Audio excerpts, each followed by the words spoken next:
It's finally over. It's done. Yes, Mr. Frodo. It's over now.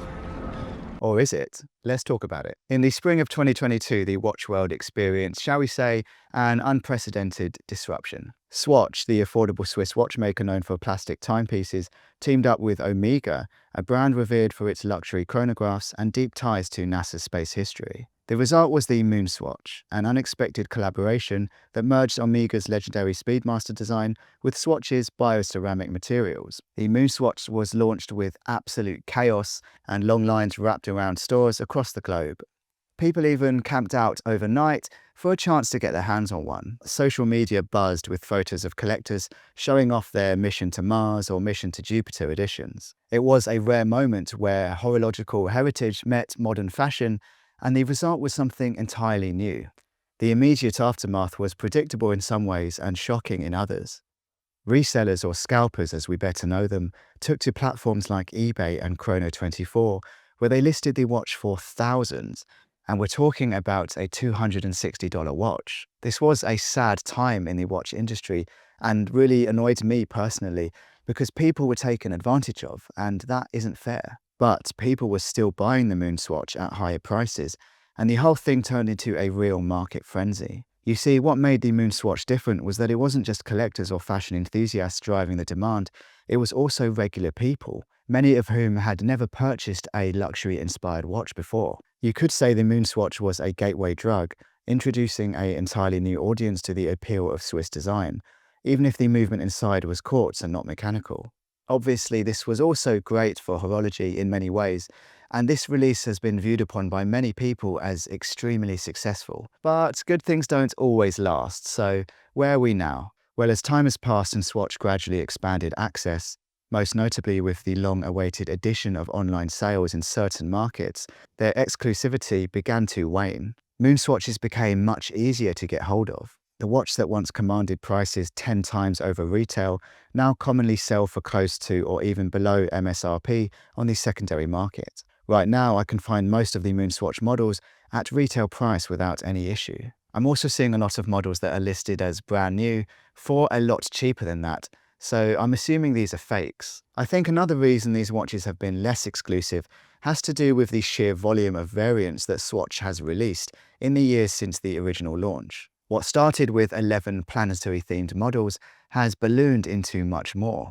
We have the bioceramic MoonSwatch collection, Mission to the Moon phase, Mission on Earth, Mission to Earth phase, Mission to the Pink Move phase, and the 1965. And like it or not, there's probably more to come. For many collectors and casual buyers alike, you could say this collection now feels less like a thoughtful homage to space exploration and more like a marketing-driven exercise. So I want to talk about another factor affecting the success of this watch at the moment, and that's the build quality. Now, this is something that has only become apparent as time goes by, but there is now a growing awareness of the watch's limitations. While few of us expected Omega-level build quality at Swatch-level pricing, certain compromises are hard to ignore. The Velcro strap, for starters, was received with mixed reviews. Just a few comments here that I'll read out. The bulge on it is unsightly. It looks like a kid made it in art class. It's stiff and uncomfortable. These are just some of the comments on popular message boards. The bioceramic case, while visually appealing, is very prone to scratching and wear. And the list kind of goes on. We've got broken crowns, off-centered logos, misaligned hands, and crystals that are getting scratched far too easily.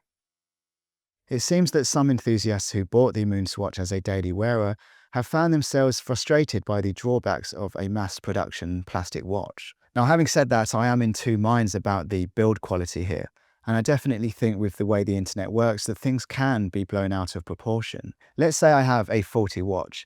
It's highly likely that I'm going to search the internet for someone that is in the same position as me. If you look out for it, you'll find it, and this doesn't necessarily mean the issues are as widespread as they're made out to be.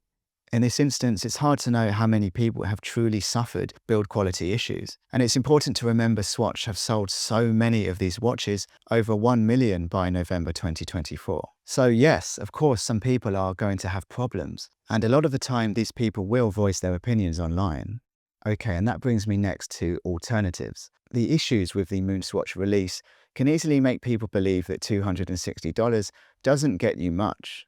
But there are other options out there that just make more sense. The Q-Timex chronograph, for example, is a stainless steel quartz chronograph with an impressive build quality and lovable design. Its solid construction means it's far less likely to pop a crown, and getting scratches is significantly harder. Oh, and did I mention it's the same price as the MoonSwatch? The Casio G-Shock Manga series is another example of a plastic watch that is much more harder to break. The GA2100 MNG comes with 200 meters of water resistance, a carbon core guard to protect the internals from shocks, and is priced at just $130. Its design is also arguably much more fun than the MoonSwatch. It would be criminal not to mention a watch that has also been to the moon, the Bulova Lunar Pilot. The Lunar Pilot is priced a little higher at $570, but what you are getting is a true piece of history. A solid chronograph made from stainless steel that has achieved these same dreams as the original Speedmaster. Okay, so just summing up everything we've discussed here. As of 2025, lines outside the Swatch stores have stopped. Resale prices have cratered. A MoonSwatch can now be bought without sitting for hours on a cold pavement. It is no longer a must-have trophy of exclusivity, but it does remain popular nonetheless. So has the hype died? Perhaps for now. I think it's safer to say it's become more of a new norm. A reminder that even in a world of smart watches and status symbols, a colourful plastic chronograph with a lunar legacy can still make history. Thanks so much for watching the video, guys. I hope you enjoyed it. If you did, please subscribe to the channel and I will see you next time.